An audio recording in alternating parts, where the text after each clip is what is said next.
السلام علیکم ورحمۃ اللہ وبرکاتہ ومغفرہ۔ وظائف کی دنیا کے معزز ناظرین و سامعین، امید ہے کہ سب بہن بھائی بخیریت و عافیت ہوں گے۔ اللہ پاک آپ سب کے صغیرہ کبیرہ گناہوں کو معاف کرے۔ اللہ پاک آپ سب کو بیماریوں اور پریشانیوں سے نجات دے، آمین ثم آمین، جزاک اللہ خیرن۔ میرے معزز بہن بھائیوں، ہم گناہوں سے بہت زیادہ آلودہ ہو چکے ہیں، گناہوں میں گھرے ہوئے ہیں۔ ہم گناہ کر کے اتنے عادی ہو چکے ہیں کہ ہمیں گناہ ہی نہیں لگتا، ہمیں اپنی عادت لگتی ہے، اور ذہنوں کا تو یہ حال ہے کہ صحیح غلط کا فرق بھی ختم ہونے لگا ہے۔ معزز بہن بھائیوں، استغفار ہمارے گناہوں کو دھونے کا کام کرتا ہے، توبہ ہمارے گناہوں کو بخشوانے کا کام کرتی ہے۔ میرے پیارے بہن بھائیوں، اگر کوئی بندہ یہ کہے کہ میں بس تسبیحات اور وظائف سے ہی کام چلا لوں تو ایسا نہیں ہو سکتا۔ سب سے پہلی چیز جو ہم پہ فرض ہے وہ نماز ہے، 5 وقت کی نماز۔ نماز پڑھنی بہت ضروری ہے، فرض بہت ضروری ہے، باطن کا صاف ہونا ضروری ہے، خوف خدا ضروری ہے، عاجزی ضروری ہے، ضمیر کو جگا کر رکھنا ضروری ہے۔ سب سے پہلے ہم سے نماز کا ہی سوال ہونا ہے۔ اگر ہم نے وہی ادا نہیں کی ہوئی ہوگی تو ہم باقی منزلیں کیسے طے کریں گے، باقی جواب کیسے دے سکیں گے؟ معزز بہن بھائیوں، جب بندہ گناہوں سے پاک ہوتا ہے تو اللہ پاک نوازتا ہے، بخشتا ہے، عطا فرماتا ہے، پھر مالدار بناتا ہے، پھر دینے والا بناتا ہے، پھر وسائل اور اسباب دیتا ہے، اور استغفار کی مدد سے رزق کی بارش دیتا ہے۔ پیارے بہن بھائیوں، بے شک یہ وظائف اور تسبیحات ہماری مدد کرتے ہیں، اس میں کوئی شک نہیں۔ ہم نے کوئی کام اپنے رب سے منوانا ہو تو ہم کسی نام کا ورد کرتے ہیں تاکہ اپنے رب کو منا سکیں، اپنے رب کے آگے درخواست کر سکیں، اپنے رب کی رحمت کو پکار سکیں، لیکن اس سے بھی پہلے جو ضروری ہے وہ نماز ہے، جو ہم پہ فرض کی گئی ہے۔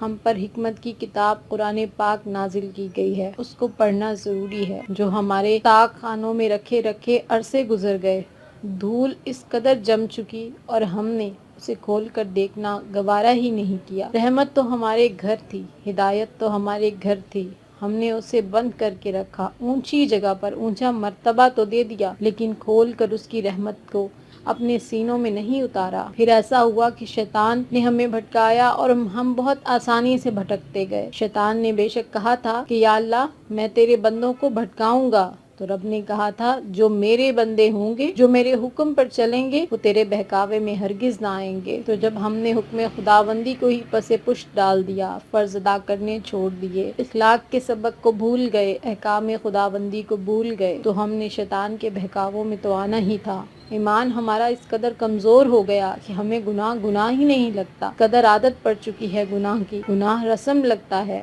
گناہ عادت لگتا ہے، صحیح غلط کا فرق ہم بھول گئے۔ یا اللہ، ہم سب کو معاف فرما، ہم سب کو سیدھے راستے پر آنے کی توفیق عطا فرما، ہم سب کے گناہوں کو بخش دے۔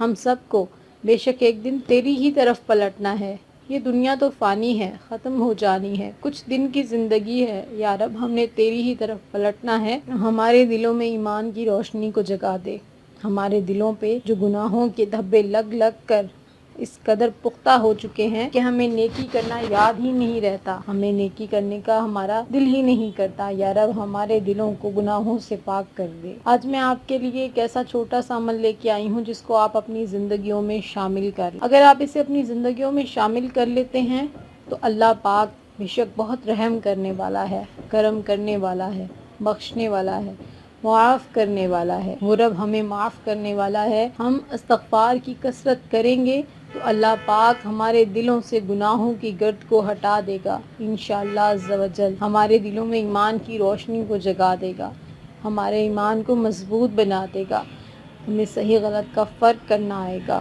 استغفار کی تسبیح نیت کے ساتھ کرنی ہے، گناہ نہ کرنے کا عزم کرنا ہے، اپنے گناہوں پر شرمندہ ہونا ہے۔ اگر ہم اپنے گناہوں پر شرمندہ ہوں گے اور استغفار کی تسبیح کریں گے تو انشاءاللہ عز و جل سب کچھ عطا ہوگا۔ گناہ چھوڑنے کا ارادہ پختہ ہونا چاہیے، یہ نہیں کہ روزوں میں ہم اللہ پاک تیری عبادت کر رہے ہیں لیکن اس کے بعد ہم واپس اپنی ڈگر پر آ جائیں گے، ایسا نہیں ہونا چاہیے۔ اور ایسا نہیں ہے کہ استغفار صرف گناہ گاروں کے لیے ہے، ہمیں ہر وقت استغفار کرتے رہنا چاہیے۔ کسی کو بھی یہ نہیں سوچنا چاہیے کہ میرے گناہ کم ہیں یا فلاں کے گناہ زیادہ ہیں۔ ہر بندے کو توبہ کی ضرورت ہے، اللہ ہمارے ظاہری اور باطنی گناہوں کو معاف فرما۔ یا رب ہماری ہر چھوٹی بڑی خطا کو معاف فرما۔ یا رب ہماری آنکھوں کی خیانتوں اور زبان کی لرزشوں کو معاف فرما۔ یا رب ہمارے سر سے پاؤں تک گناہوں کو معاف فرما۔ یا رب ہماری نافرمانیوں کو معاف فرما۔ آمین